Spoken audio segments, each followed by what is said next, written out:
Plastic surgery alone is not going to motivate you to live a healthy lifestyle. Plastic surgery made me lazier. Do you feel like you're asleep under anesthesia? So let me tell you guys the process. It was like the weirdest thing ever. So I walk into a room. I can hang around another night.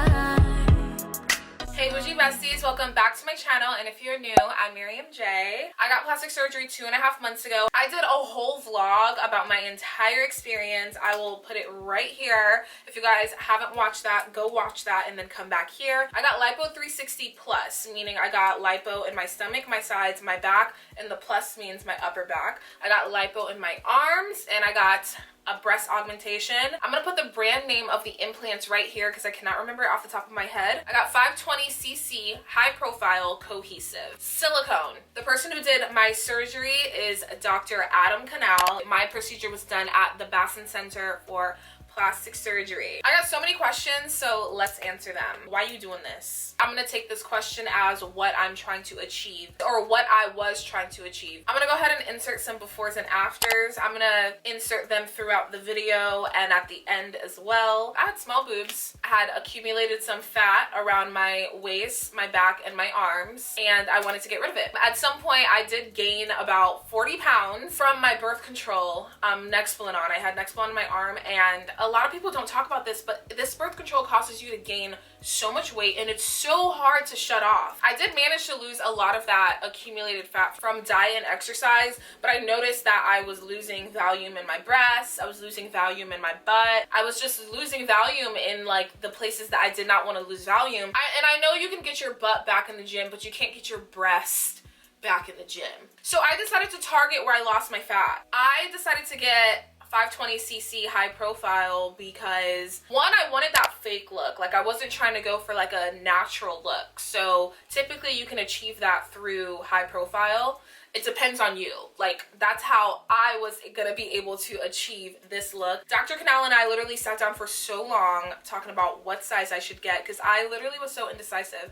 I told him that I wanted more cleavage. And I wanted like that fake look. I didn't really want to look natural, but I also didn't want to look like super, you know, I also didn't want that super duper like exaggerated like breasts. I don't know if that makes sense. So he basically ordered 6 different implants that could help me achieve what I was looking for, and the day of I chose my size and I had decided to go bigger or home. This was the biggest implant that we had ordered, and it was 520cc cohesive.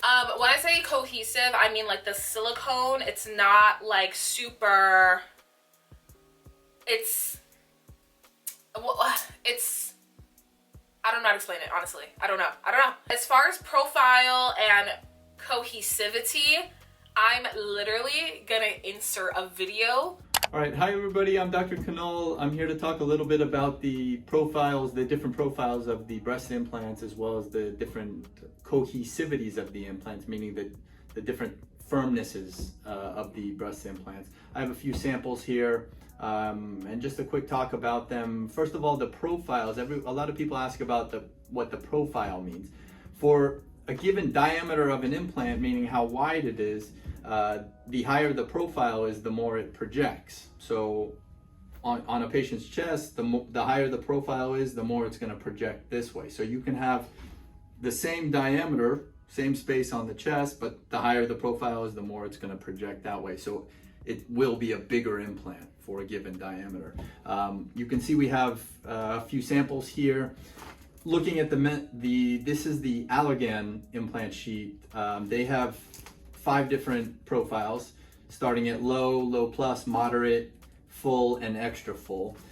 For samples right now, we have a moderate, we have a full profile, and we have a extra full profile. So if you look at it on the side, this is the moderate, this is the full, this is the extra full. So you can see as the profile gets bigger, there's more projection. So again, this is the extra full profile, this is the full profile, and this is the moderate profile.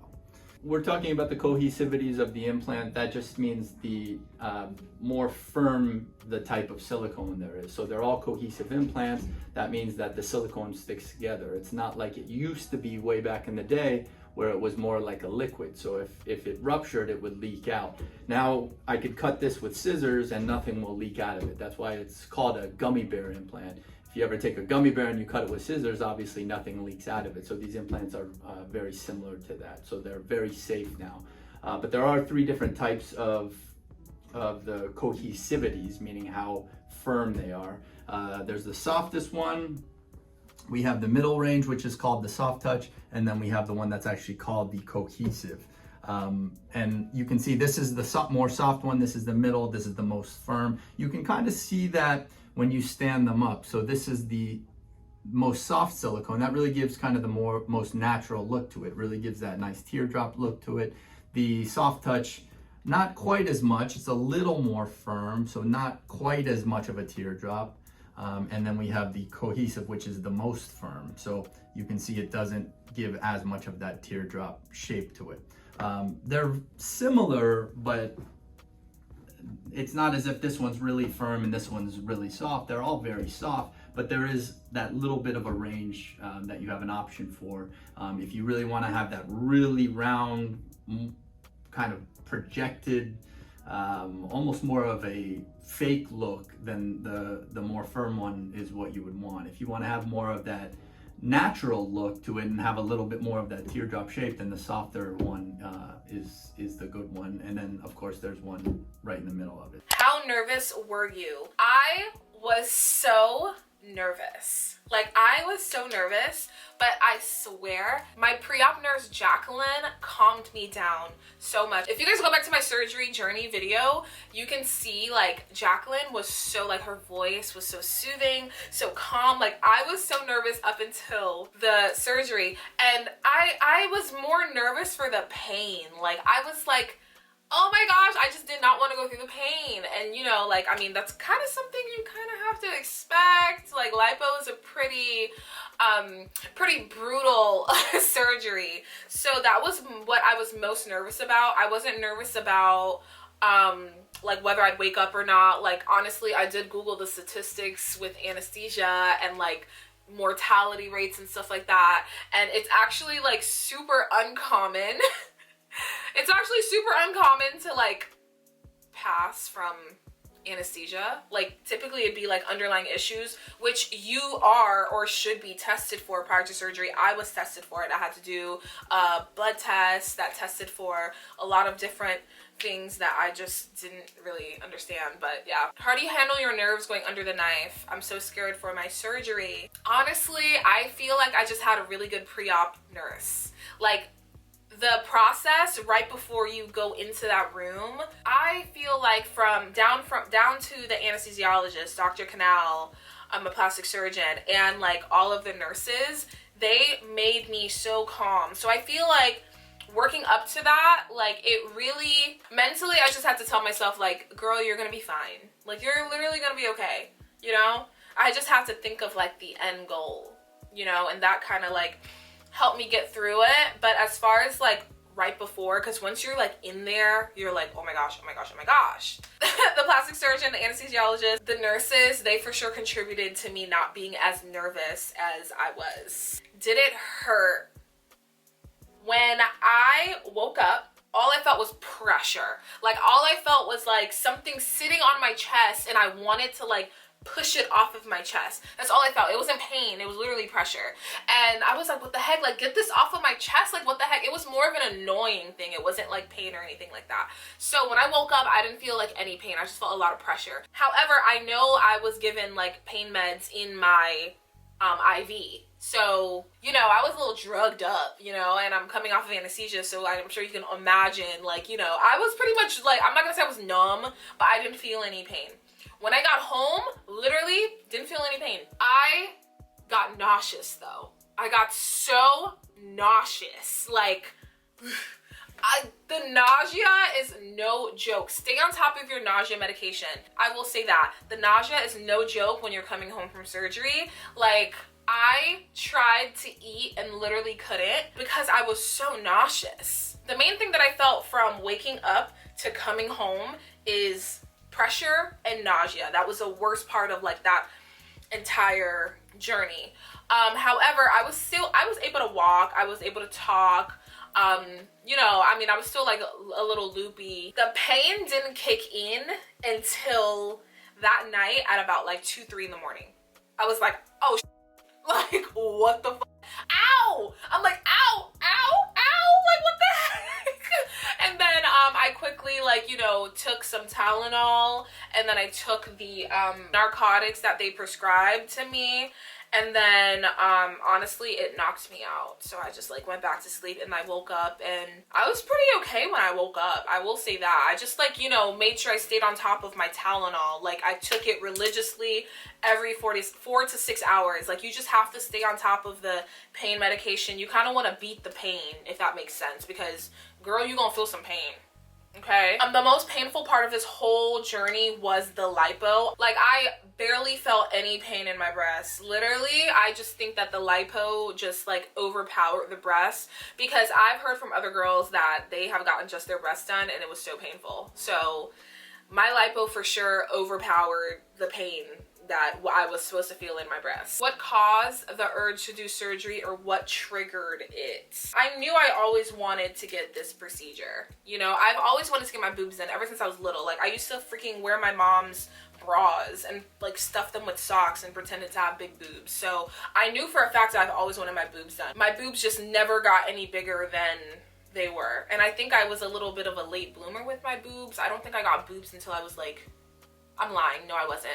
I can't remember when I got boobs, but just know that they stopped growing when I was like 13. And they were pretty small. So I've always wanted bigger boobs. I've always like worn super push-up bombshell bras.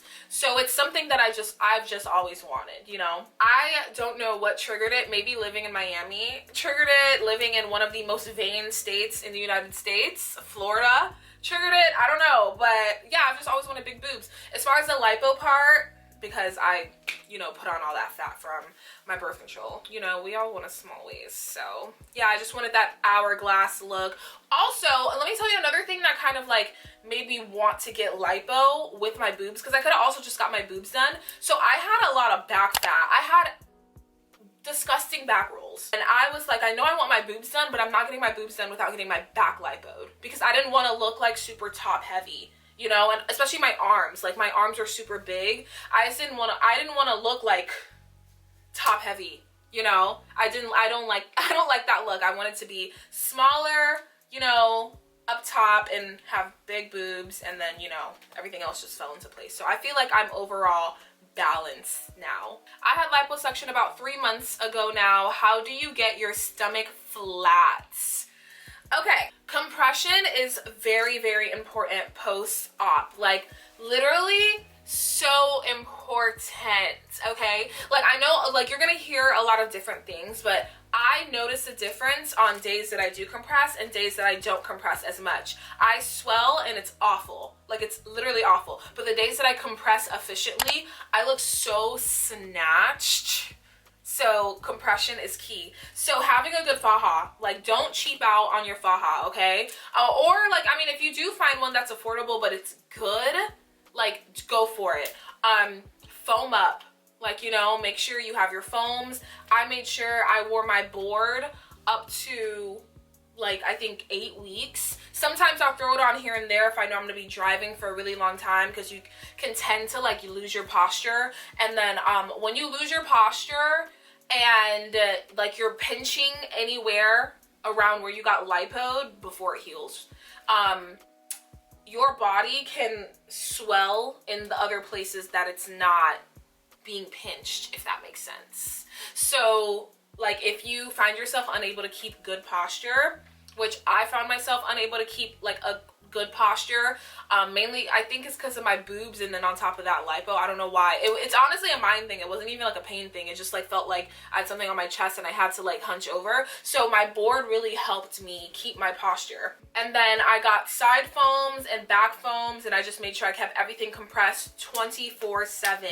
24/7. The only time I took it off was to shower or when I got my massages. That's literally it. Like, till this day, I still wear it, and I'm going to wear it for up to a year.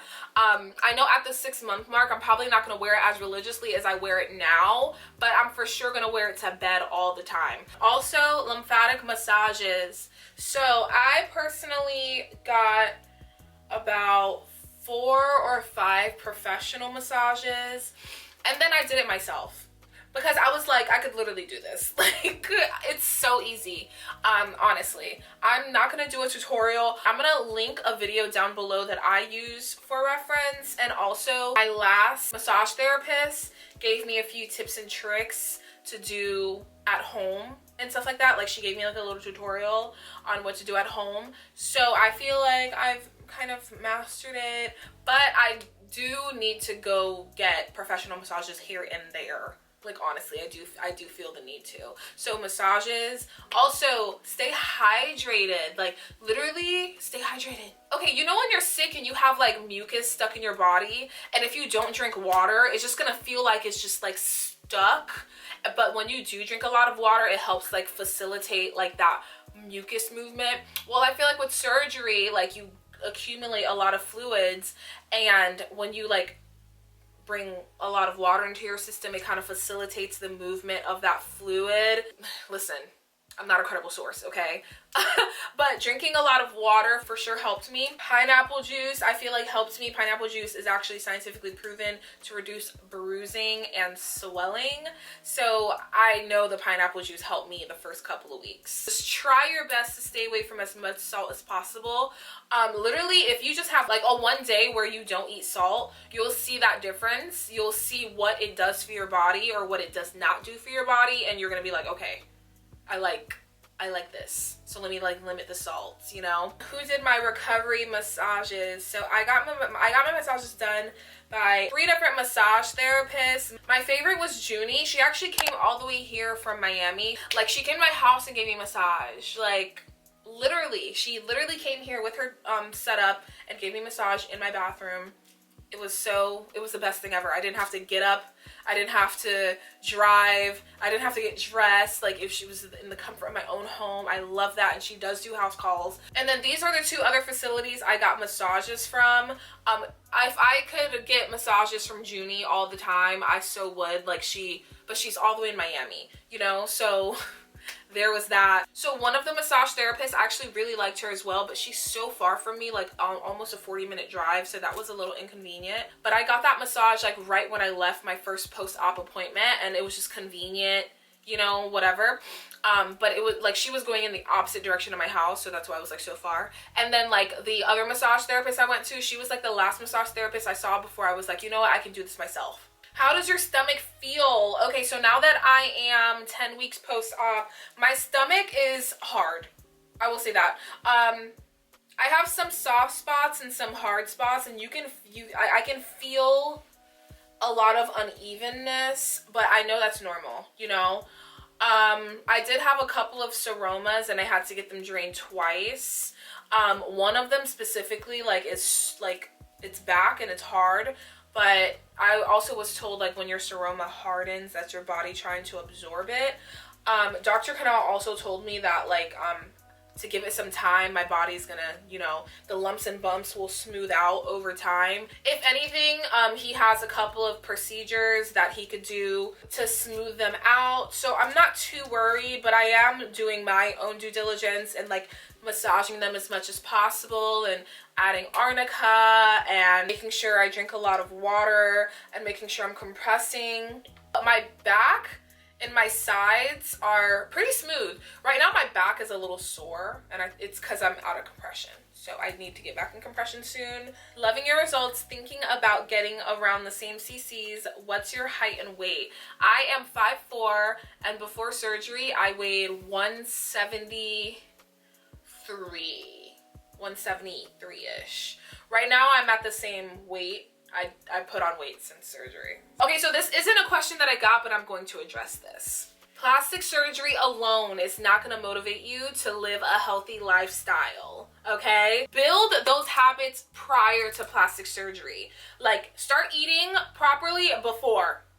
Start exercising before. Like, waiting until you get plastic surgery to, like, start that is not going to be like a motivator to do it. If anything, me personally, plastic surgery made me lazier, honestly, because you're down for so long. Like, I couldn't work out for 8 weeks. I'm eating like a high protein diet, making sure I'm healing properly. I'm eating like complex carbs and stuff like that. But also because like you're kind of like healing, it's like you're looking for conveniency, you know? Like I didn't want to get up and cook every day. So I got what was convenient. I Uber Eats a lot. Okay, and on top of that, you're not working out. You can walk though, so make sure you walk. But one thing I will say, there's no way I would have been able to do 10,000 steps when I was 4 weeks. There is no way I would have been able to. Like maybe 2,000. Yeah, so make sure you get into that mindset prior, because when you're there, it's hard, okay? I have been cleared to work out. I was cleared to work out 2 weeks ago, which was like at the 8-week mark, and I've only worked out twice. Literally twice. I'm working on it, okay? But I have found that like I just have to find that motivation. I was way more motivated to work out before surgery than after, but it's because you look in the mirror and you see your results and you're like, ooh, but I look fine though. You look fine, but you want to maintain that fineness, okay? Make sure you continue to work out. Make sure you eat a good diet, okay? I'm not saying like never have cake ever again, but it's all about balance. Make sure you're hitting your fruits, your vegetables, your complex carbs, your protein. You can have your desserts here and there, but like don't be like me and like make that the bulk of your meal for the day. What is your BMI? So I'm 5'4", and I'm like roughly between 170 to 173. That's like where I kind of like fall. So on a scale of 1 to 10, how bad was the pain? It depends on the day. Like day 1, I didn't feel much pain. Like, you know, like I would say that when I did feel pain, which was when like the medication started wearing off, probably it was like at like a 6.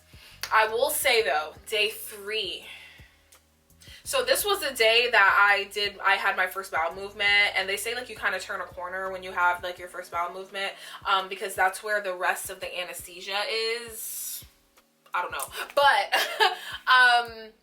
yeah, so day 3, oh my God, worst day ever. I regretted everything that day. I'm sure you guys can tell in my my surgery journey vlog.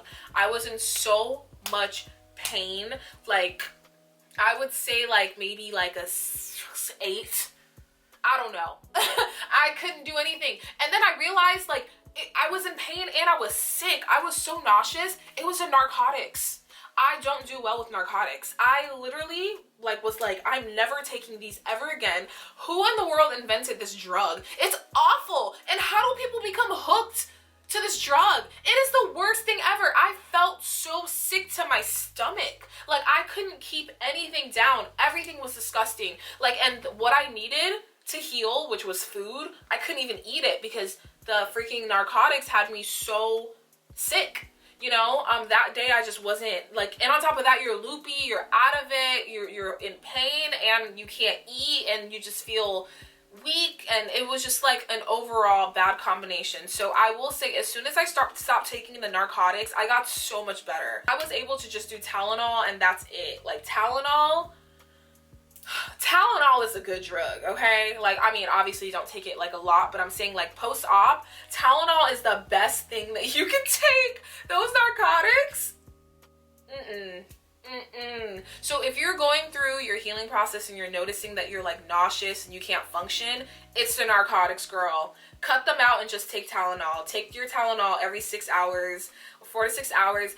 And then like, say if you're feeling like you can't handle the pain, then go ahead and throw a narcotic in there. But like,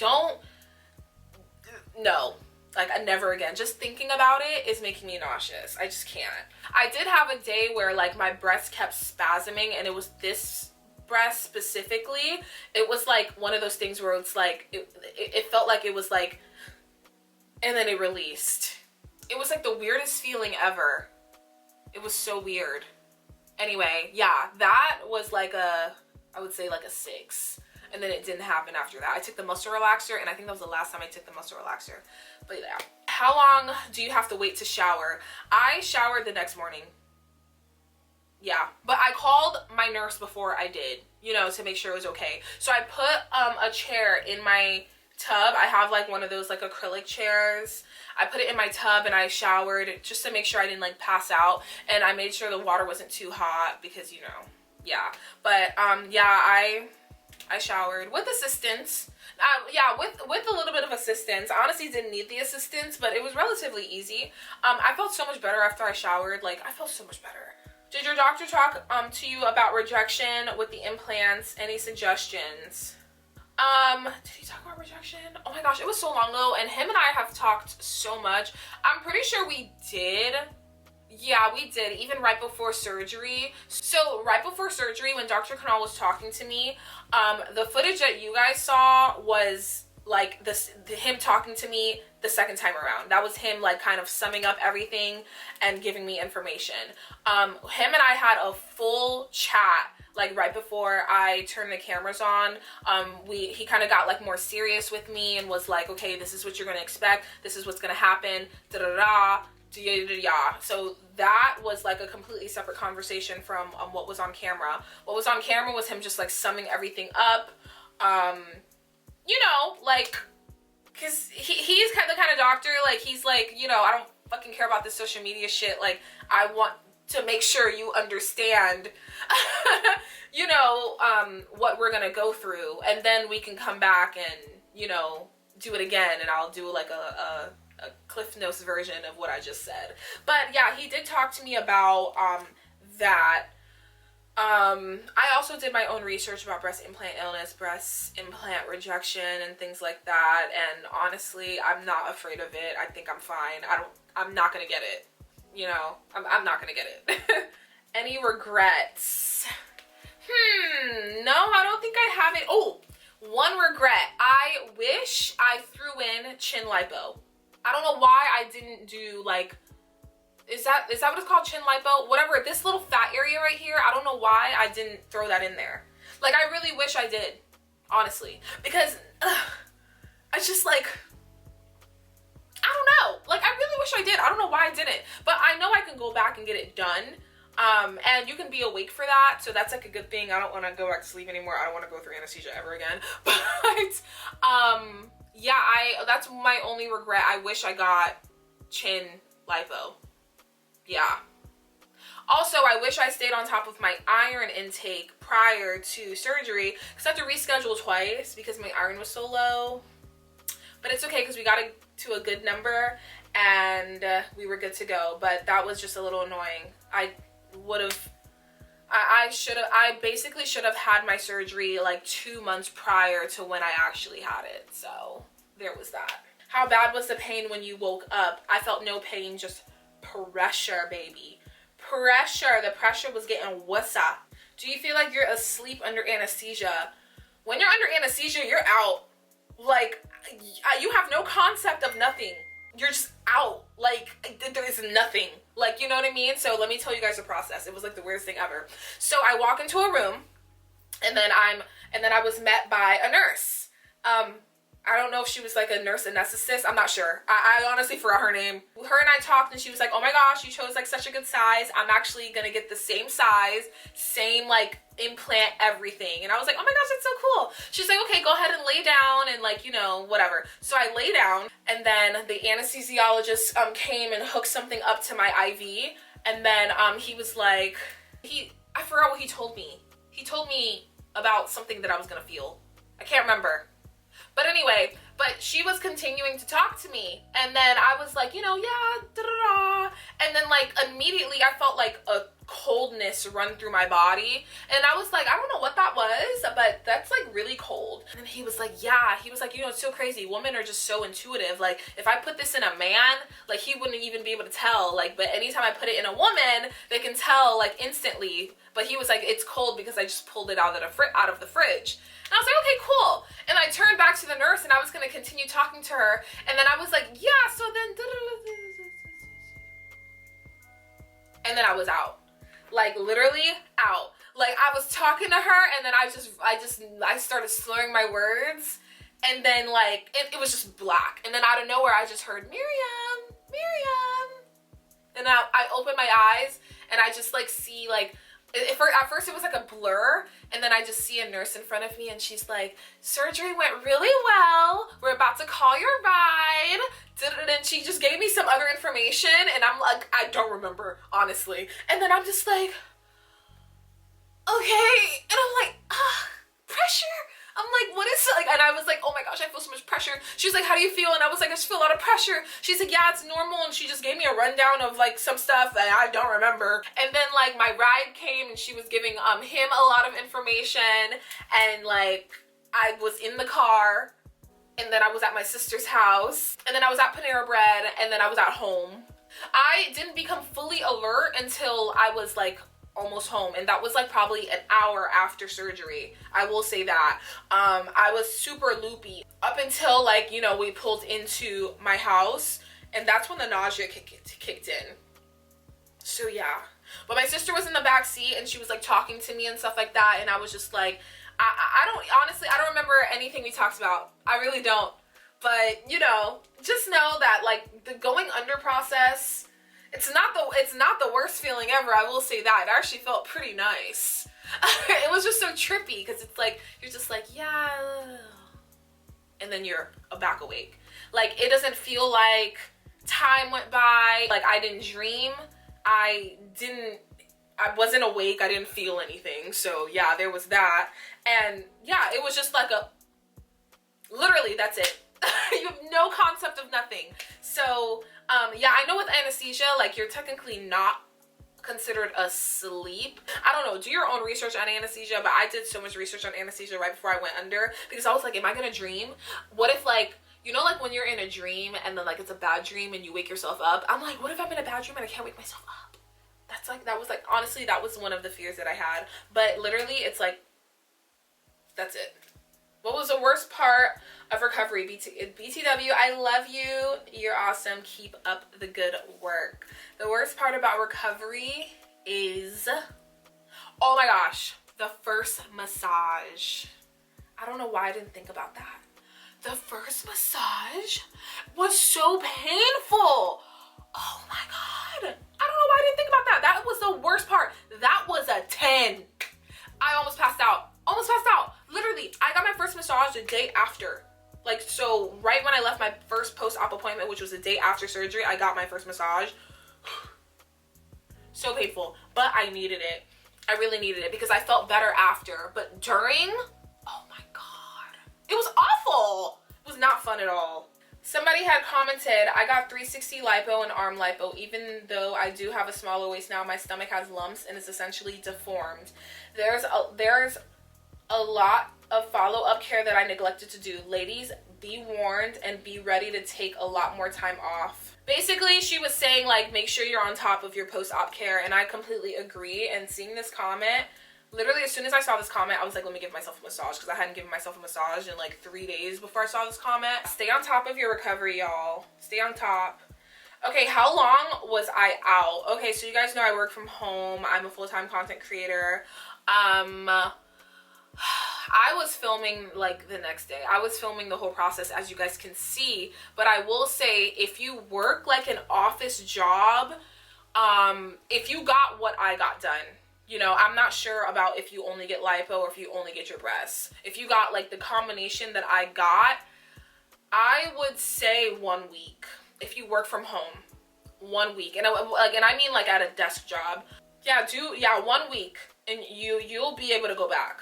You know, one thing I did notice when I edited my first video post-op, my arms kind of went numb because I was like this for a long time. So just make sure you're like standing up a lot and stretching your arms a lot and stuff like that throughout your shift. But you will be fine going back to work after 1 week. If you have to physically go to work, like you work at like a bar, or you even work in office or something like that, I would say 2 weeks. Because like, okay, if you work in office and you work from home and you're doing essentially the same job, at least when you're home, like you can like stretch, you can like get up, you can like, you know, kind of control, you know, your schedule a little bit. You can control, like, I don't know if that makes sense. Whereas if you're in an office, like, it depends on your job, but like because you have to get up, get ready, go drive to work, and then drive back home, wait 2 weeks. Wait 2 weeks,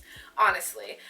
If you're like a bartender or bottle girl, or you work at a job where like you have to lift things and stuff like that. Well, I know if you work at a job where you have to lift things, you gotta wait 8 weeks. Like you can go back to work, you just can't lift nothing, you know?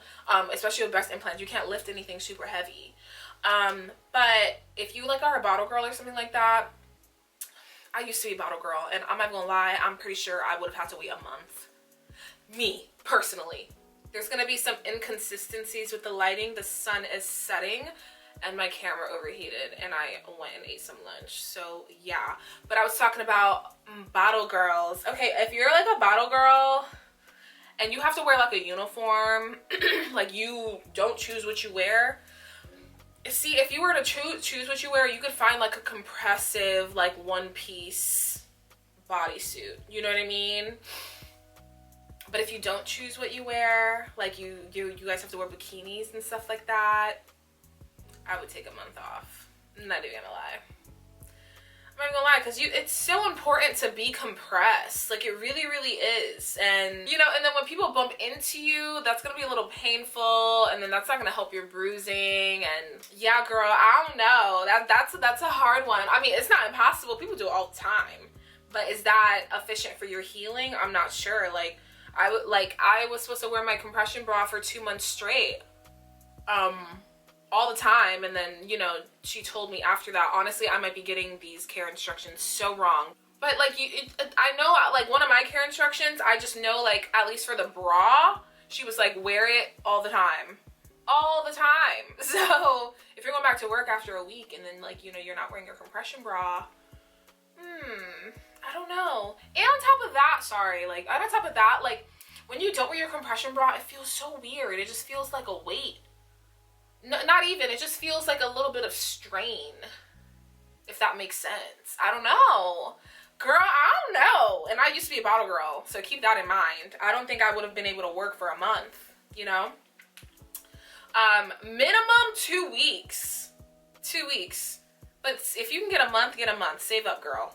Somebody said, was it more painful in the breast or liposuction? For sure, liposuction. For sure. The lipo overpowered the breast. I barely felt my breasts. The rolls are gone with lipo. You know, I'm so surprised that my rolls are gone.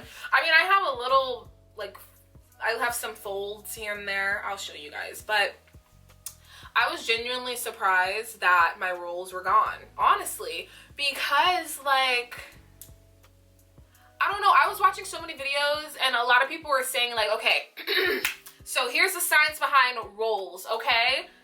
Keep in mind, this is an incredible source. So apparently back rolls are like the folded part, the part that goes in is like anchored to your ribs, basically. And the part that's like outward, it's not anchored to your ribs. So fat accumulates in that little sac, if that makes sense. So when your plastic surgeon goes in and, you know, breaks that tissue up, I guess if you have a good plastic surgeon, they'll know to break down that bond between your rib and your skin.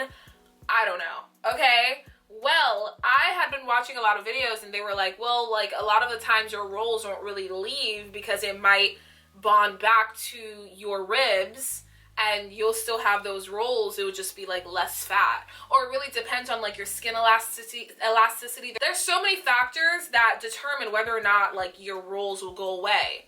You know, that's what I have come across in my research. Well, mine are gone. So I'm also still healing, you know. I hope they stay gone. But they're gonna stay gone. Yeah, you gotta put it out there. It's gonna be gone. It's gonna stay gone. Yeah. So yeah, my rolls are gone, and I'm really excited about it. Dr. Canal did that. He sucked all those rolls out. Why did you get drained? Why did you get drains in your breast? I'm pretty sure she said, why did you not get drains in your breast? So she said that she got a breast lift mastopexy and was told that she would have to have drains for 7 days. Oh, I didn't have lifts. I didn't have drains because I didn't get a lift. Yeah. But I don't know if like you need drains for a lift all the time. but I just got implants. I know the reason you'd need drains is if you're taking something out of something, like fat or tissue or something, skin, you know, if you're taking something out of something and yeah, I don't know, I didn't need drains. Nothing was being taken out of my breasts, no skin was being removed, nothing. So maybe that's why I didn't need drains for my breasts. It was just, we're just adding something to my breasts. Yeah, no, I didn't need drains. Not my business, but I still have to ask, as I am puzzled. Basically, they're like, why'd you do it? I mean, because I wanted to. And yeah, that might seem like a mean answer, but like, I mean, that's the answer. I wanted to. Yeah. After you heal, when can you go back to working out? I was cleared to work out at week number 8. So I was able to lift more than 5 pounds. I was able to stretch my arms above my head. I was able to work out, do cardio, whatever. So one thing I did learn on my research is when you get breast implants, you do research on what workouts you can and cannot do. And when I say like workouts you cannot do, I mean workouts you can't do like forever. You have to, like, there's certain workouts that you need to avoid, like workouts that, like, you know, where you have to push and pull a lot of basically chest workouts where you're pushing and pulling a lot of weights. Avoid those when you have implants because it can cause like that like separation. You guys ever see people with implants and they like their breasts like separate like crazy? Now, like, there might be other factors that, you know, contribute to that happening, but one thing that can contribute to that is like working out, you know, or like not working out, but like working out your chest, because essentially women really work out their chest to kind of define it, but if you get implants, then they're already defined, you know? So, I mean, honestly, I am mad at it. I don't like doing chest workouts anyway. So I said, I swear all this time I thought you were taller. Yeah, I'm 5'4". I think it's because I have long limbs. I'm super unproportional. My legs and arms are so long. So on camera, I look so tall, but I'm not that tall. Okay, I don't know if it's me, but why those breasts give an illusion that it's about to burst out. I think I was like oiling the shit out of my boobs, so it made it look extra shiny. So maybe that's why it kind of looked like tight. But my boobs are also like super up like here when I first got them done. They like dropped. I think they have a little bit more dropping to do. I'm pretty happy with where they are, honestly, but I know they're probably gonna drop a little bit more. But yeah, my boobs are all the way up to my collarbone. What is your face fillers? Okay, so I actually recently got fillers, and I got fillers at the Bassin Center by Ashley. Ashley did some cheek filler for me, chin and lips. I love it. I freaking love it. My next vlog, you guys are gonna see the journey, like me going to the office, getting it done, befores and afters. She's a less is more type girl. Like, she'd rather add than to take away. So she's gonna like do little by little until you achieve a nice goal, rather than just like filling you up with filler. So that's her style. And I absolutely love it, honestly, because I wanted my lips super big. I was like, I want my lips big. And she was like, okay, let's do your cheeks and your chin first, and then like we'll assess your lips. And I'm like, you know what? This is pretty good, you know? I mean, I feel like I kind of want a little bit more, but I see what she meant.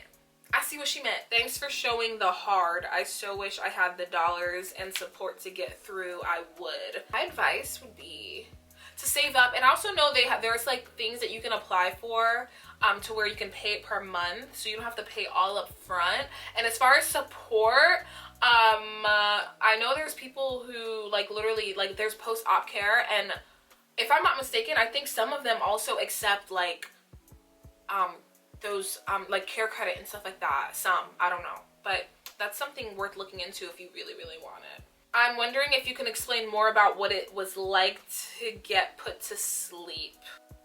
Okay, I already answered that. I thought she was asking what it was like to sleep, and I do want to touch a little bit on that.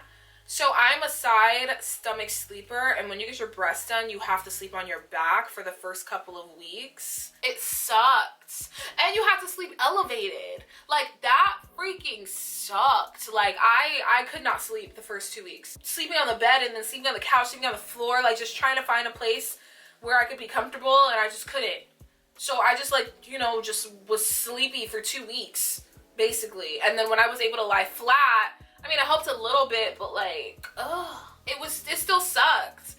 But I still found myself on my side, you know, like I'd wake up in the morning, I'd be on my side and I'd be like, yeah. So sleeping on your side, it does feel a little weird because now you have a foreign object there, you know what I mean? So like you feel there's something there, you know? I haven't tried sleeping on my stomach. I don't think I am. I'm scared. I don't think I'm going to. No. But even before surgery, I had issues sleeping like directly on my stomach because I have like harder breast tissue and my breasts are always sore. So like getting massages and stuff would always hurt my boobs. So that's not something that I don't think I'm gonna do anytime soon or really ever. But I do find myself having to alternate sides because it just feels like, you know, I don't know, it just feels a little weird. You know, just gotta get used to it. I really liked your anesthesiologist. He was trying to make you smile. Yeah, he made me like so much more comfortable. He really, really did. Okay, so those were all the questions that I got, but I'm gonna see, okay, as I'm thinking of information, I'll just fire it out there. So I did have to take out my nipple piercing. I did. So apparently your nipples like harbor bacteria and like you could get like, what is it? Capsular contracture? Capsular whatever. Yeah, so if like you're exposed to like a lot of bacteria or whatever, it can become affected and you can get like that capsular contracture thing, whatever, I don't know. Yeah, so massages with your breasts, like stay on top of that. Like when I tell you stay on top of it, massaging will not only help your implants drop, but it'll also prevent capsular contracture. I don't know. My massages, so basically how I would do my massage, well first I would like, when I was like trying to get my implants to drop, I would push my implant down like really, really hard. It didn't hurt, you know. I would just do it up to like, you know, my tolerance, but I would just push my implant down really, really hard and it will help facilitate my implants to dropping. And then I would like do this thing where I'd go like towards my armpit and I would push my implant in because I kind of wanted it to come in more, you know, and it worked, like literally worked. So it came in more because I don't really want projection here. And I noticed I had a little bit of projection here. So I was religiously doing this thing where I would push my implant inward towards my, towards the center of my body just to make sure, you know, it would move inward. When I would push my implant down, I would also make sure I support the bottom of my breasts so the implant can fall behind, you know, your breast tissue. A lot of people were confused, like when I would verbally talk to my friends and stuff like that, were confused when I would say like, oh yeah, my implants have to drop. They'd be like, what do you mean they have to drop? Like, what do you mean? Like, why? You know what I mean? But I realized people thought I meant like when they think drop, they think sagging.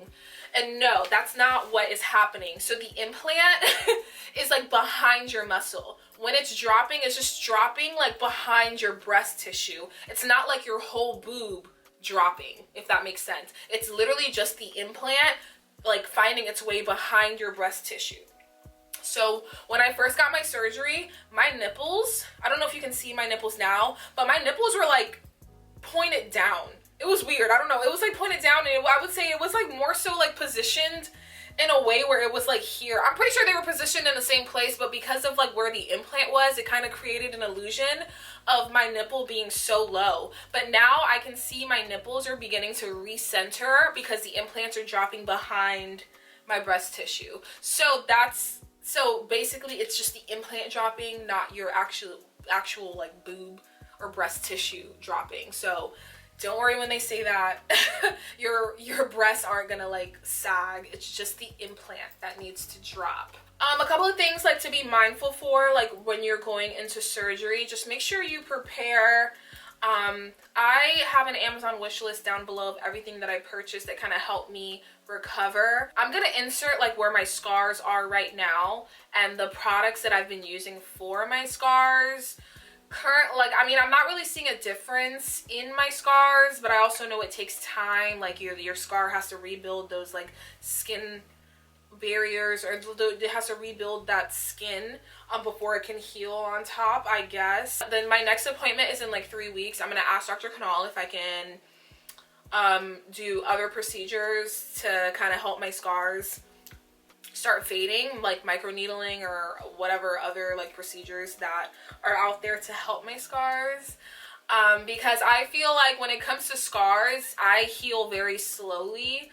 Like, I mean, I have really bad hyperpigmentation already, like even on my face. When I get a pimple, like it stays, like it just turns black. So I feel like it's gonna be the same situation for my scars. I don't think they're gonna go away. I don't think they're gonna go past where they are right now. I think it's gonna take years. So I'd rather like do something now to kind of help it, to give it that little push to heal a little faster, because my scars tend to heal slower than other people. And by other people, I mean like my sister and my mom and my friends and stuff like that. So yeah, my incisions closed at like, I would say the 5 to 6 day mark. So that's when I stopped draining.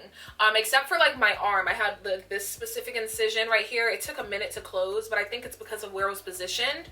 I think I kept like bumping into it and like reopening it. So yeah, it's also like, yeah, I'm not sure if this happens to white people or like people who don't have dark skin, but I can only speak for black people because I'm black. My stomach and my arms, like everywhere that was lipoed is darker than it was before. And it's like the pigmentation hasn't went away yet. At first I thought it was bruising, but I was like, no, it's been like 2 months. So the bruising for sure should have been gone. So yeah, I do have a little bit of discoloration that's going on right now. But my sister actually said that sounds just about right. My sister was like, I mean, like even after I had my baby, like I had a darker stomach. So think about it. If you had like volume somewhere and then you took away that volume, so it makes sense as to why it would look a little darker. She was like, I mean, it happened to me after pregnancy, so it would make sense if it would happen to you after lipo. We both had volume that got decreased. And I was like, okay, that makes sense. So be mindful of that. It's just a little bit darker. It's not like anything super crazy, but it's something that I noticed because I was like, wait, this is like something that looks like bruising that's not going away. But I will say it is getting a little lighter. It was darker like a month ago, so yeah. I can't emphasize this enough. Make sure you're moving. Make sure you move after lipo. Don't become a potato. Like even the day after, move, because like if you lay down, your recovery is going to be difficult. Move. Make sure you move. It gets those fluids moving through your body. The main cause of pain is inflammation. And the less inflamed you are, the less pain you feel. So make sure you take those necessary steps to keep your inflammation as minimal as possible, because it will also keep your pain as minimal as possible. Make sure you have a good support system. I don't think I would have been able to go through this without the support system that I had.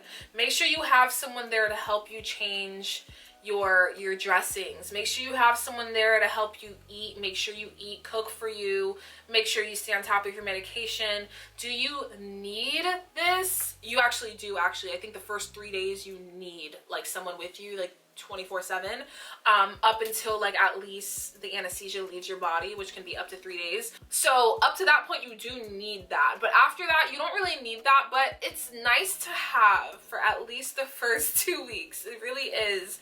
I had my friend Jazzy come over. She made me some soup and I loved it. It was amazing. They also came, like my friends also came over and we like watched a movie. Like, you know, it was nice, like, cause you know, you're not really like getting out the house much. You're not really moving a lot. So it's nice when you have people come over and like, you know, just hang out with you. They don't have to help you, but even just hang out with you, you know. I changed into my faja because I started feeling the swelling coming on and I have to go to dinner tonight. So I was like, okay, let me make sure I put my faja back on because I've been out of it for probably like 6 hours. So things that are normal after lipo, like itching. Oh my gosh, the post-lipo itch, no joke. It's like an itch you can't get. It's like you're scratching but you're not getting it. It's like in you. And I know that's like a sign of healing, but it sucks. And like you can't put anything on it topically. It's not gonna help. Like, you know those anti-itch creams? I think I bought an anti-itch cream and it wouldn't have done anything for it. Like once the nurse explained to me like the process and like why it's doing that, she was like, yeah, no, you have to take Benadryl. It's like an internal thing. And I'm just like, oh, it sucked. And I'm just like, Benadryl, y'all think y'all slick. Because, of course, if I'm knocked out, I'm not going to feel it. Did you really, like, help the symptoms? No, you just knocked me out, so I didn't feel it. I mean, just think about it. You can't sneeze in your sleep. Benadryl.